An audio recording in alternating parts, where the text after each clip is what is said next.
ধানের ভেড়ে আলে বসে দেখি, ফেসবুক দেখতেছি, হঠাৎ করে ডানের তোরা তাকাই দেখি যে বিশাল একটা প্রাণী। আমি তো ভয় করে মেহগনি গাছ উঠেছিলাম। পরে দেখি যে আমার তোরে না এসে অন্যদিকে দৌড়ে গেল। পরে আমি ওইটি পিস ধাওয়া করলাম আর কি। ধাওয়া করার পর মানে ধরতে পারলাম না।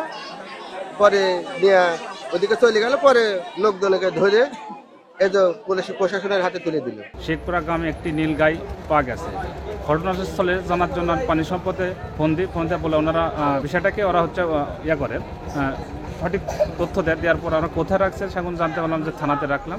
এই পানিটা কখনো আমরা দেখি নাই, আজকে আমরা প্রথম দেখতেছি এবং হচ্ছে হাত দিয়ে ছুঁয়েও দেখছি এবং হচ্ছে একটা দুর্লভ পানি। এটা হচ্ছে বাংলাদেশেও দেখা যায় না, এটা ইন্ডিয়াতে এবং হচ্ছে অন্যান্য রাষ্ট্রগুলোতে দেখা যায়। বাংলাদেশে প্রথম শুনলাম যে নীলগাই দেখা গেছে। একটা বাগাতিপাড়া কেমন কীভাবে আসলো সেই বিষয়গুলো আমরা এখনও অবগত না।